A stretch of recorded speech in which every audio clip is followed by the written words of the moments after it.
Many superfoods that were once popular during the medieval period have been forgotten in modern agriculture and cuisine. These vegetables, from the sweet skirret once favored by nobility to the versatile Alexanders, of which every part is edible, offer unique nutritional value and flavors. They include Good King Henry, rich in vitamin C, salsify, known for its oyster-like taste, and medlar, which requires patience to enjoy. Others, such as wild-growing chickweed high in vitamin C, long-storing scorzonera, easy-to-grow perennial Welsh onions, highly nutritious fat hen, the strongly flavored lovage, winter-suited corn salad, intensely aromatic tansy, coastal sea kale, and woad, used both as food and dye, along with the nutritious but often discarded turnip greens, also fall into this category. Their disappearance is often due to shifts in agricultural priorities, favoring yield and convenience over diversity and historical value. Skirret, once the star vegetable of the medieval era, has now vanished from modern meals. This sweet root stood out for its ease of cultivation and low maintenance, with its roots multiplying underground on their own. Sweeter than natural carrots and especially favored by the nobility, skirret was also prized for its reliability, offering steady nutrition even during harsh winters. Its versatility made it suitable for a wide range of dishes, from roasting, boiling, and stewing to baking into sweets, much like the roll potatoes would later play. However, skirret gradually faded into obscurity as modern agriculture began to favor larger, faster-growing root vegetables. Alexanders, introduced to Britain by the Romans and quickly embraced by medieval farmers, is a unique plant that has since been forgotten. Though it grows vigorously like a weed, it possesses a surprisingly refined flavor. What makes Alexanders truly remarkable is that every part of the plant is edible.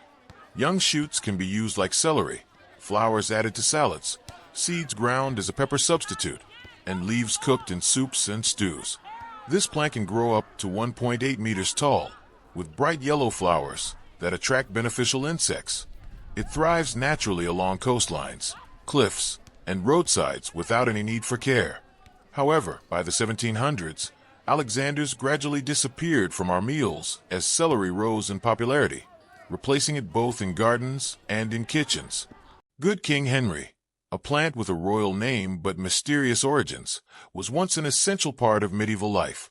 It was widespread across Europe, growing wild along roadsides and carefully cultivated in gardens. What made Good King Henry particularly special was its astonishing ease of growth. It would return year after year without needing to be replanted, virtually taking care of itself. Nutritionally, Good King Henry was a true treasure. It contained more iron than spinach and a high amount of vitamin C, crucial nutrients often lacking in the medieval diet, especially in early spring when fresh food was scarce. Its culinary versatility was another major advantage. Young shoots were eaten like asparagus, mature leaves used as a spinach substitute, and the tiny flower buds resembled miniature broccoli. In folk medicine, its leaves were used to treat wounds, and tea made from its roots served as a mild laxative. However, with the rise of commercial agriculture, this humble yet valuable plant gradually faded into obscurity. Modern farming began to favor high yield, uniform crops over self-sustaining and multifunctional ones, pushing this king of nutrition into the past. Salsify, a root vegetable with a truly unique flavor, was once a treasured food in the medieval era. Its most remarkable feature is that when cooked, salsify has an astonishingly oyster-like taste. This made it especially important during periods of religious fasting, such as Lent, when meat and fish were forbidden. Salsify served as a perfect seafood substitute.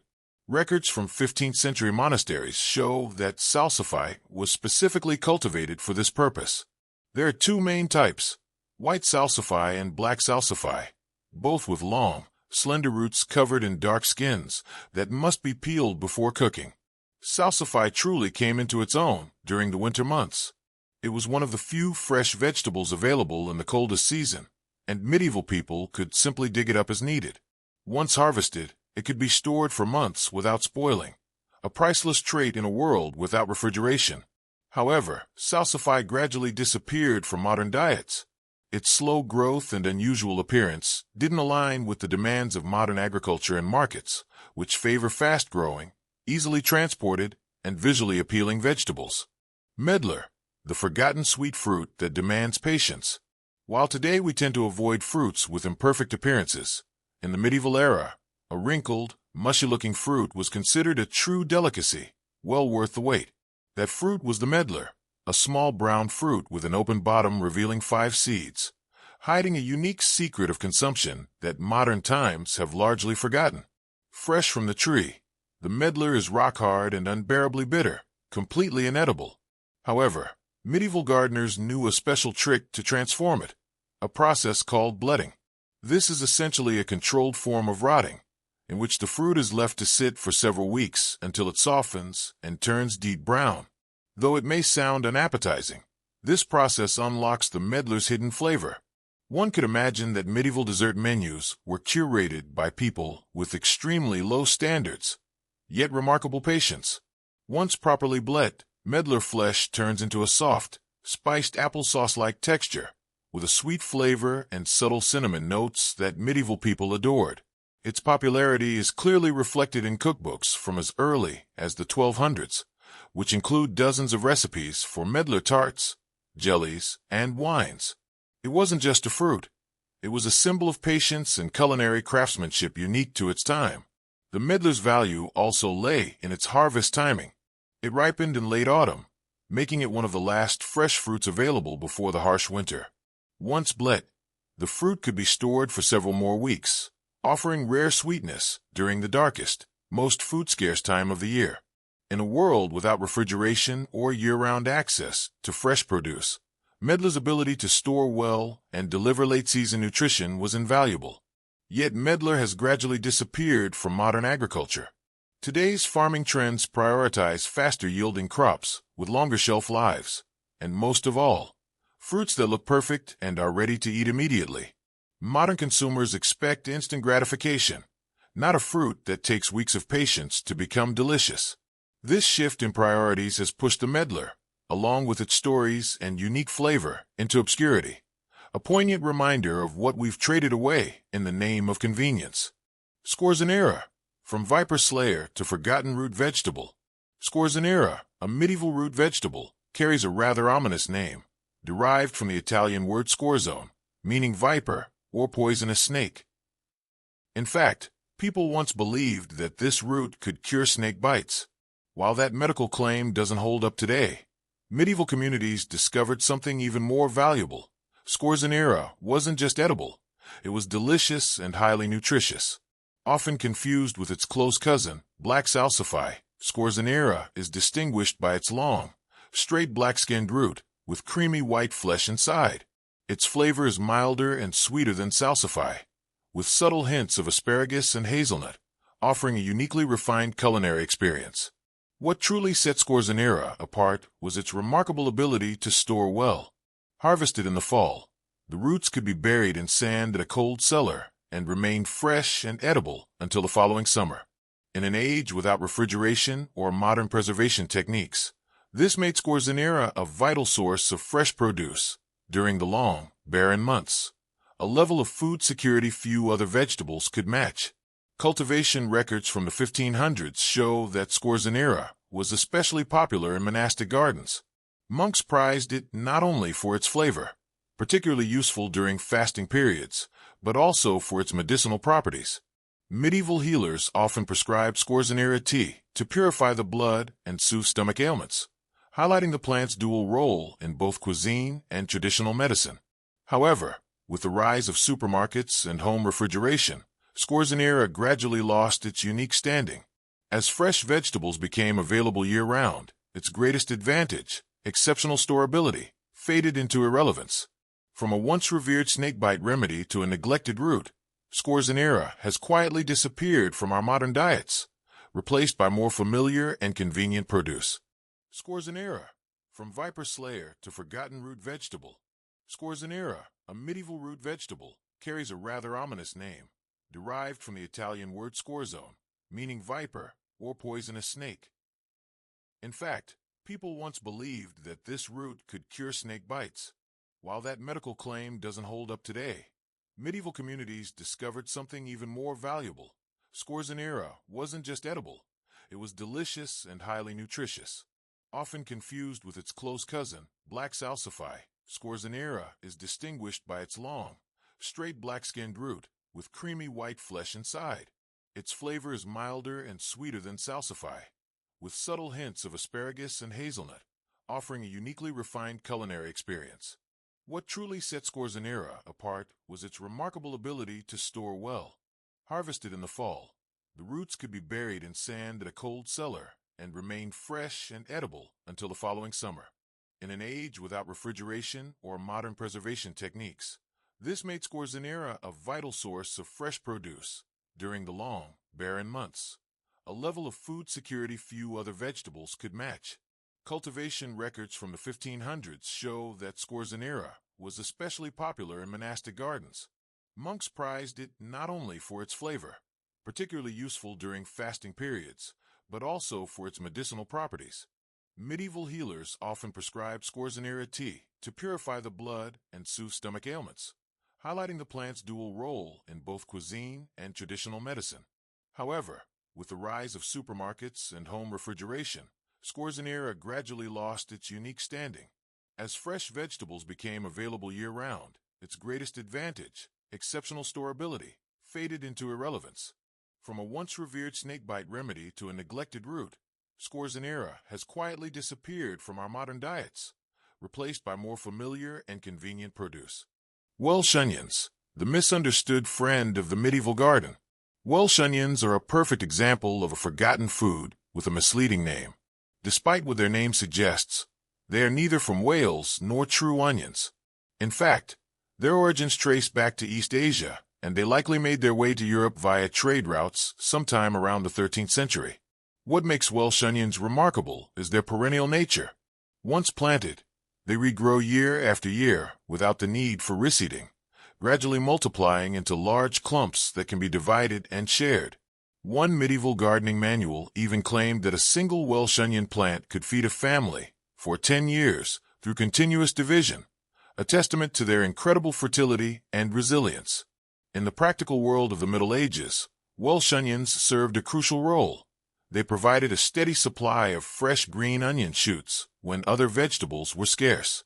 Medieval cooks relied on their hollow green stalks to flavor soups, stews, and salads. Perhaps their greatest asset was their winter hardiness. In many parts of Europe, these hardy greens remained vibrant through harsh winters, delivering vital vitamins during the most nutritionally challenging months of the year.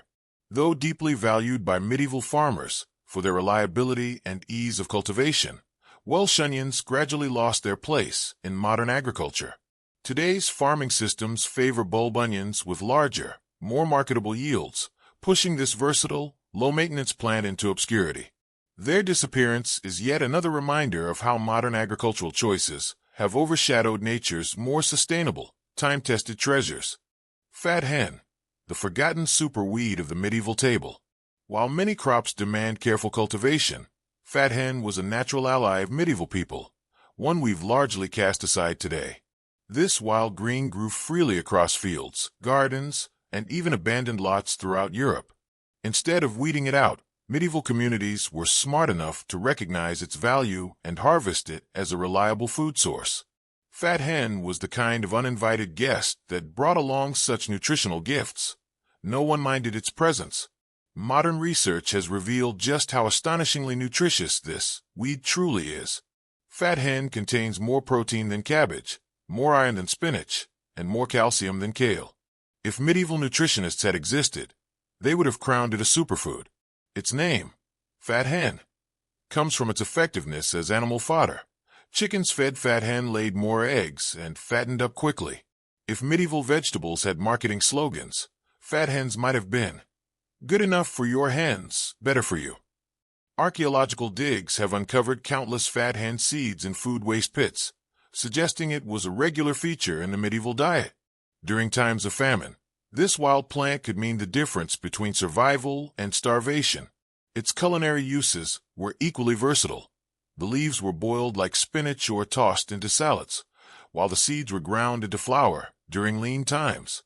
Unfortunately, modern agriculture declared war on fat hen, labeling it a weed that competes with commercial crops. Herbicides now target it as a threat rather than a resource. In essence, we kicked a superfood out of our diet simply because it didn't fill out the right paperwork to be recognized as a legitimate vegetable. It's a sobering reminder of how easily we discard sustainable, nutrient-rich foods in favor of agricultural conformity. Lovage, the culinary star that faded into obscurity. Lovage, a bold and aromatic herb with a rich history, was once a culinary star and prized medicinal plant from the Roman Empire through the heart of the medieval era. Roman soldiers carried its seeds across Europe, planting them wherever they settled, and later, medieval monks continued the tradition, ensuring that every monastic garden included at least one lovage plant. What made lovage so special was its extraordinarily intense flavor. Imagine celery mixed with parsley. Then turn the volume up tenfold. That's lovage. Its taste was so powerful that just a single sprig could flavor an entire pot of soup. Medieval cooks used it with enthusiasm and creativity. Dried leaves were sprinkled over meats, seeds were ground into bread, and even the roots were boiled and eaten like parsnips. Remarkably, the plant's hollow stems were also candied and turned into a sweet treat, transforming this herb into a one-of-a-kind dessert ingredient. Beyond the kitchen, lovage held a sacred place in medieval medicine. The entire plant contains essential oils that aid digestion, relieve bloating, and act as a gentle diuretic.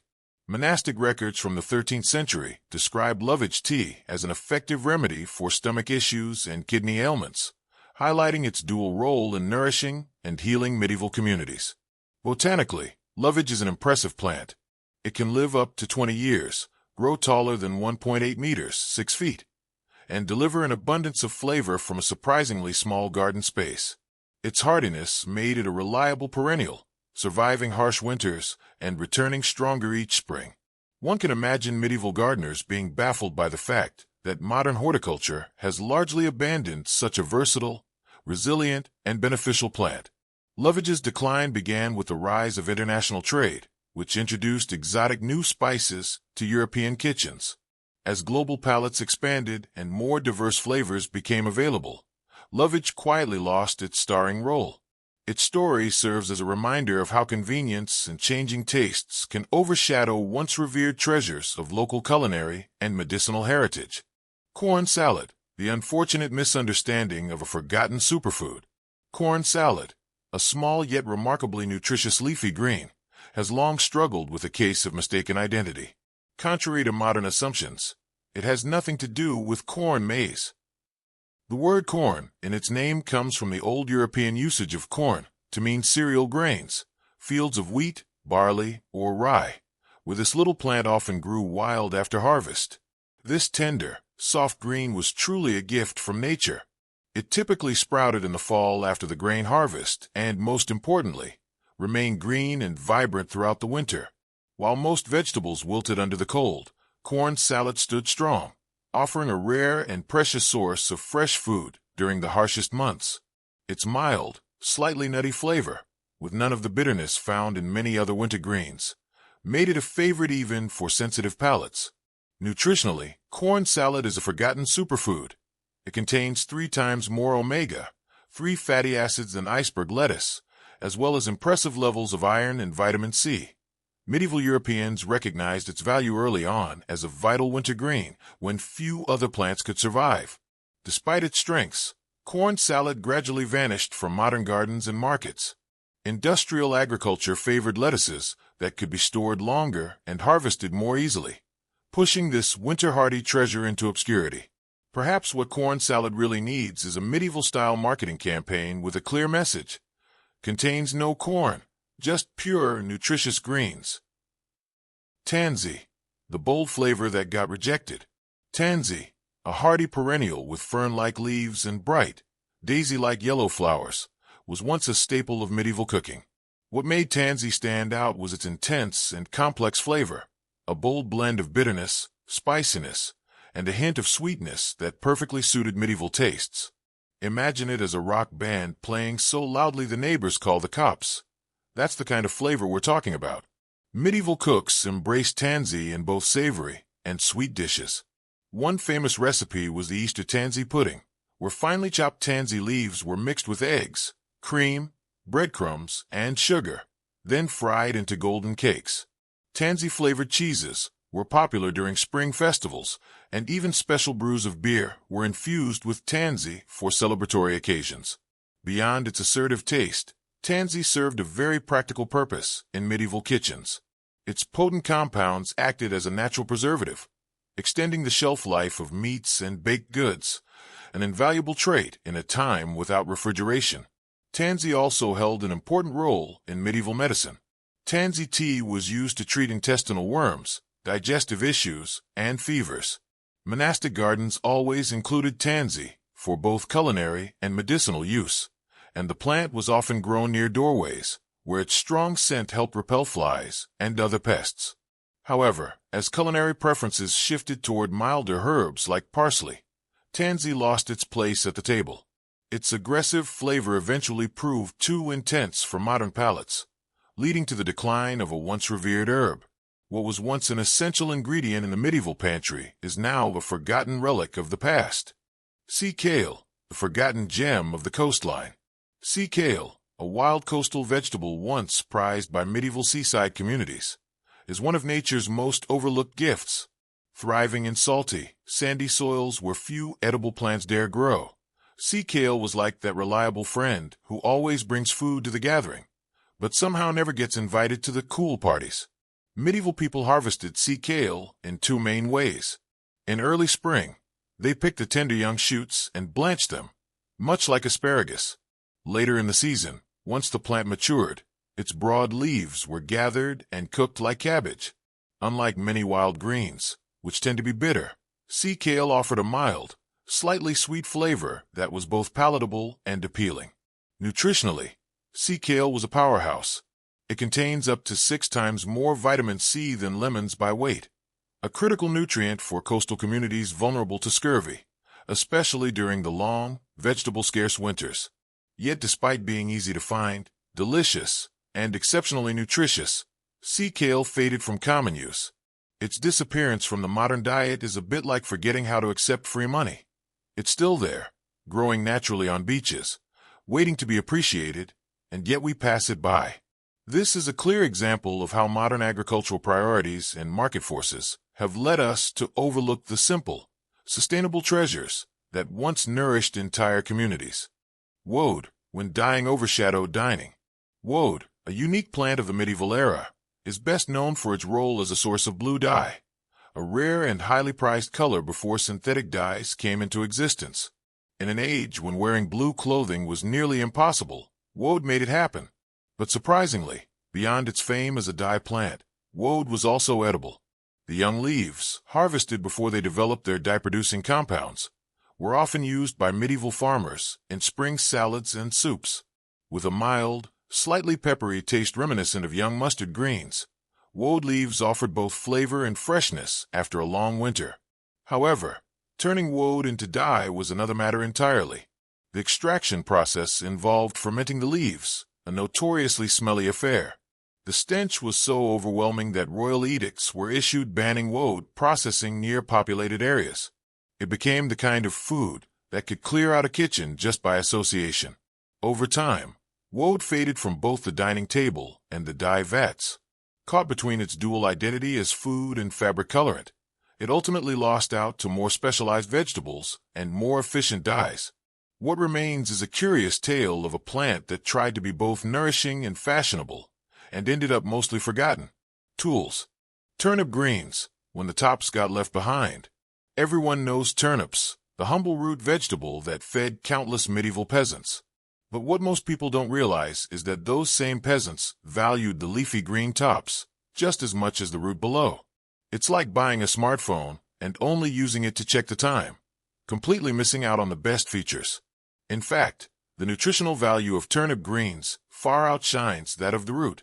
The leaves contain 4 times more calcium, 3 times more vitamin A, and double the protein. Medieval farmers knew this well. They skillfully harvested the outer leaves throughout the growing season without harming the developing root. These greens were a staple in soups, stews, and winter salads, adding a mildly peppery flavor to otherwise bland cold-weather meals. Sadly, turnip greens have fallen by the wayside in modern agriculture. Today's farming focuses almost entirely on producing the root, leaving the nutritious tops as an overlooked supporting actor in the vegetable world. Turnip greens deserve a comeback tour. They've spent too long behind the scenes, while the root gets all the applause.